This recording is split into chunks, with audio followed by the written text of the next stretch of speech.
Stevens versus Ross Merriam. I mean, if it happens, I'm all for it. I'm just saying, I don't know how many times we plus the Tamio and didn't win. Ross starts out on Vessel of Nascency. We're underway.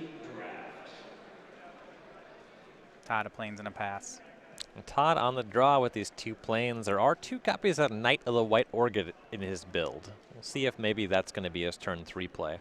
Thalia's Lieutenant from Todd. He'll presumably build that up later on.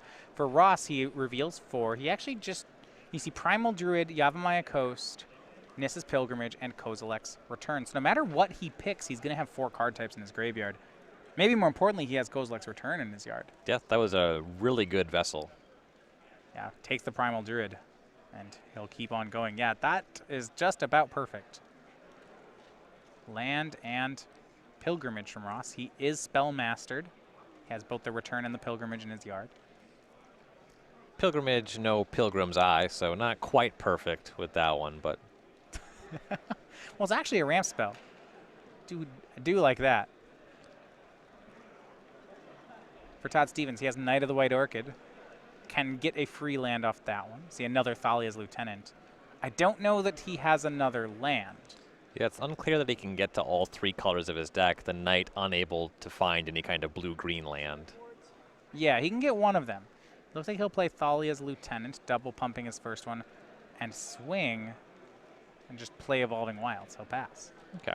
And given that Ross played a pump spell, or rather a ramp spell, he knows that the Knight of White Orchid will be able to find a land next turn regardless. Draw is Wretched Griff for Ross Merriam. This is great. This means 2 turns down the road, Ross can just pop that Kozilek's Return regardless of the play that Todd makes. Mm-hmm.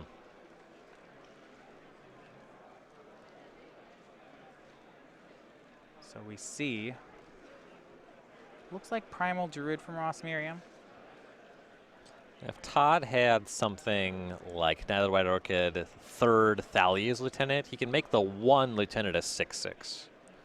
Vessel of Nascency for Ross, and he'll pass.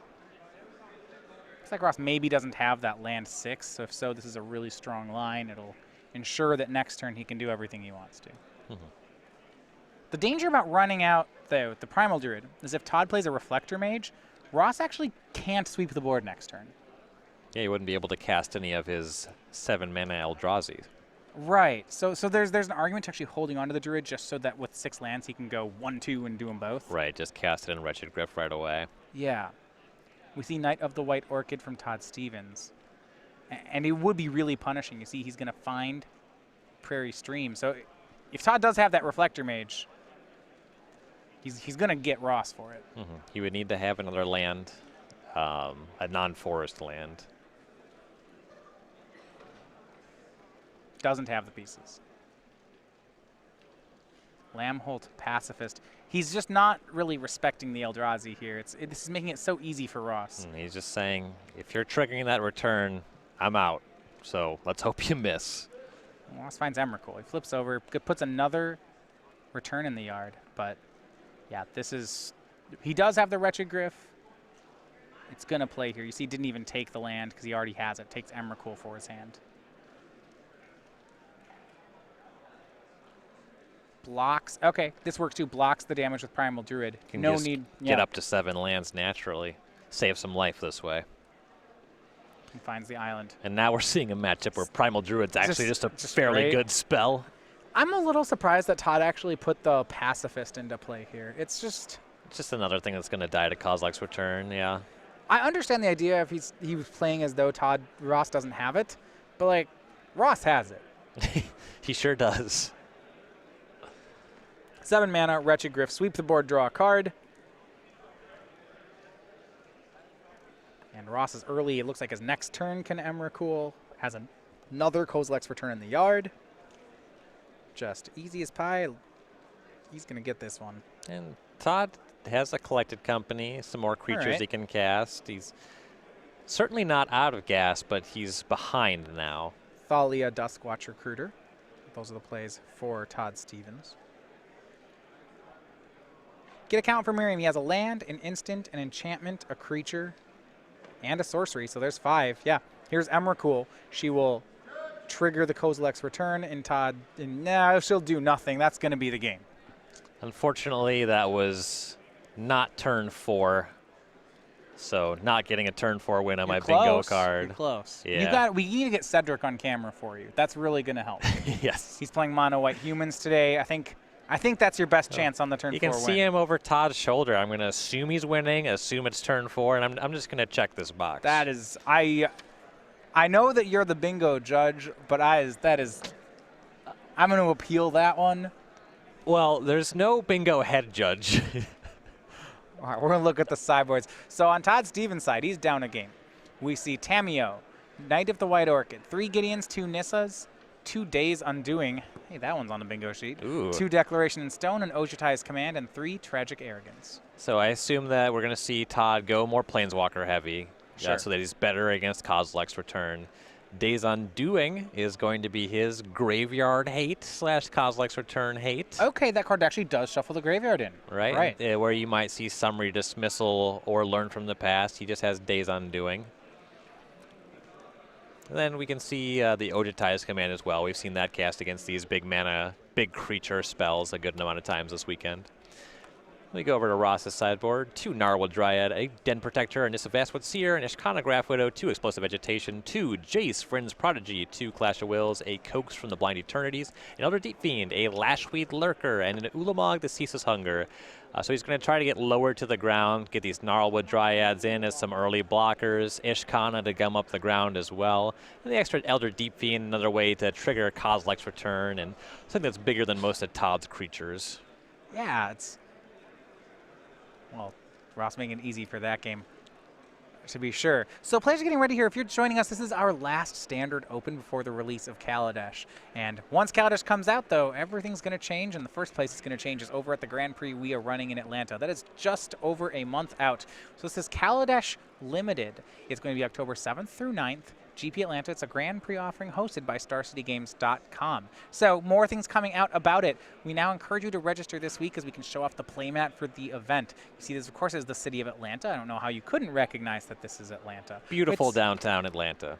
This is how I remember it last time I was there. But you get this playmat just for entering, but the numbers are limited. So if you want one, make sure you register this week. The register by this Friday, coming Friday, September 9th, and this playmat is included to everyone who enters with it. So to register, all you have to do is go over to starcitygames.com/GPAtlanta and get yourself signed up. I've actually already signed up, and I'm going to be there. I am way pumped for Kaladesh. Right on. Limited GP seems right up your alley. So you're not as much of a road warrior as you used to be. No, I mean, well, in the commentary sense, I suppose. But sure, yeah. Sure. Used to never miss a limited GP. Now it's usually don't miss a limited GP. It's closer.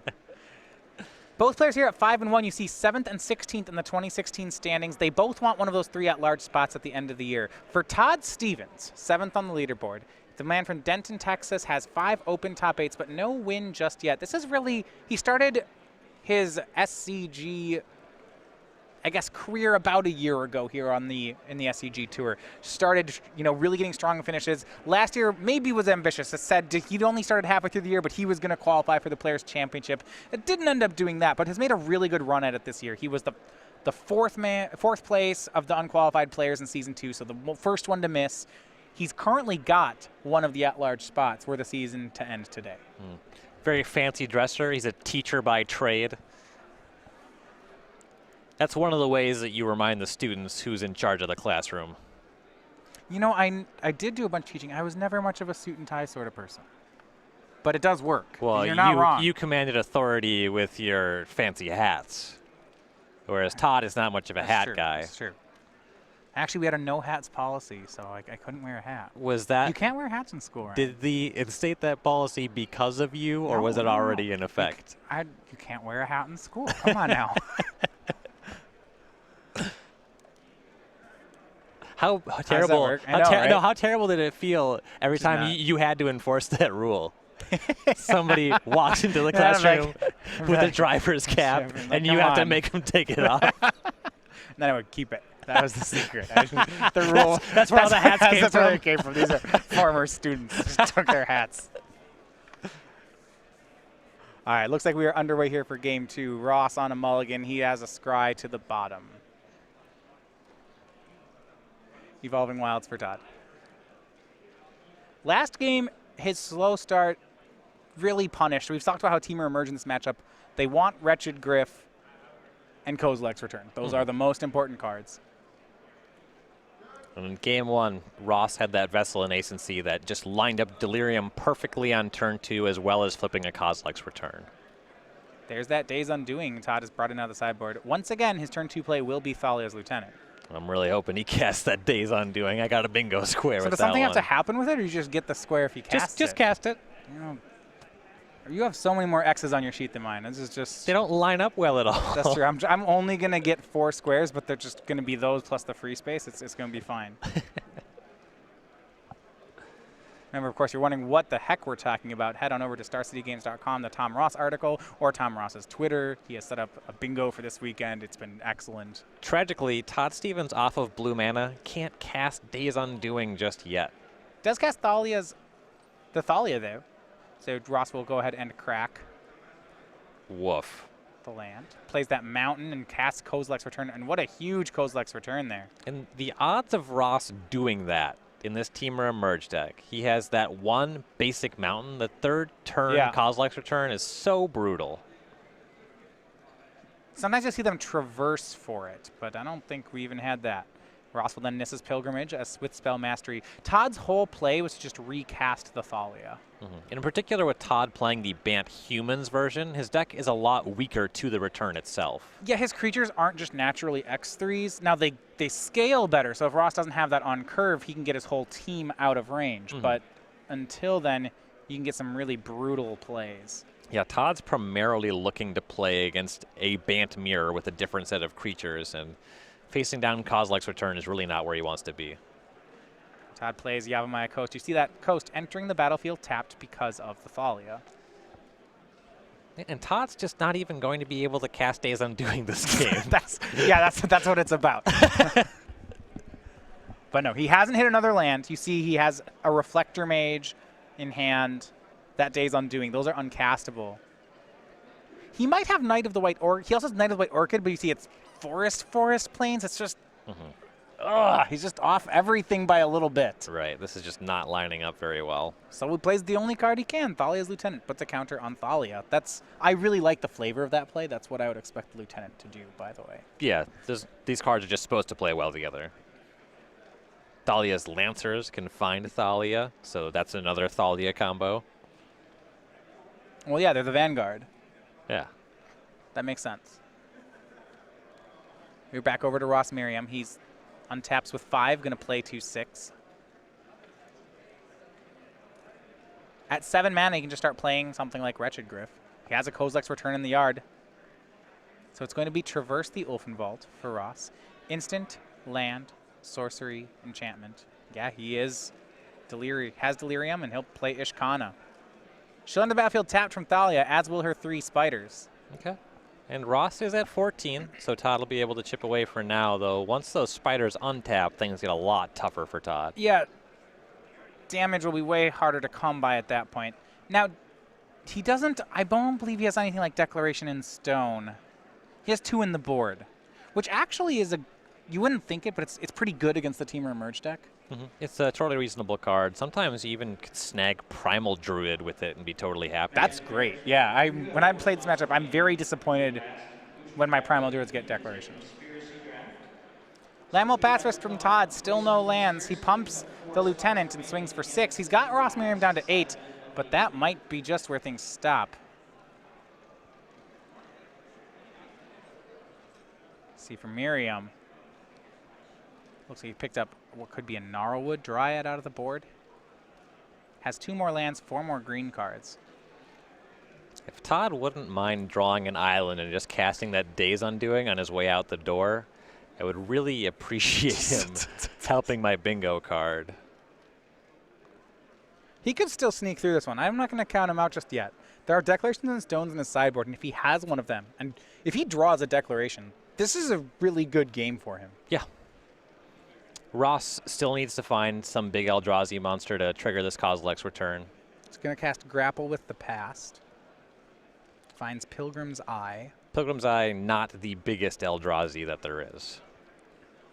Yeah, I think he's just missing the finisher at this point. He'll pass. Now, this is interesting. He's not casting Pilgrim's Eye. He's passing. There is a declaration in Todd Stevens' hand. Wonder what Ross is up to with this mana. Does he have a blue mana on tap? I mean, he has the 3 forests. Could potentially have a Clash of Wills that he's representing. I want to say the 4th land he left on tap was Yavimaya Coast. There may just not be much reason, I suppose, to play the Pilgrim's Eye. If you assume he's going to have to flashback, or he's going to have to use that Kozilek's Return. Yeah, if he already has the Eldrazi in hand, then he'd just be killing the Pilgrim's Eye. Yeah, there's not much of a point. As long as he has another land drop in hand, too. If he doesn't have it, he kind of wants to cast it because it enters tap because of the Thalia. Declaration in stone from Todd Stevens. He'll hit, I assume, a spider token. Oh, he's going to hit the actual Ishkana. All right, sure, Okay. he'll swing. Yeah, the spiders are just chump blockers. And one on each of them for Ross. That's a terrible sign if you're a Todd Stevens fan. It means that Ross has the Eldrazi. Sure looks like it. Draws a card. Going to go ahead. Yeah, there's Wretched Griff. He's going to cast Grapple at not even. Untaps. Draw from Ross. It was so close, right? If say, Todd had land, Thalia's Lieutenant, Declaration in Stone on the spiders, he could get Ross to just about 0. Mm-hmm. But here's going to be Wretched Griff, and the Griff will bring Kozilek back. He will return to cleanse the board of humans. And now just the Eldrazi remain. Wretched Griff is the 4th Eldrazi Titan. As in the storyline, the Wretched Griff was the end of humanity. And Ross will traverse for Emrakul. Todd, just with the 3 lands he started the game with. Island. Ah! Nissa Vastwood Seer. That's not going to do it.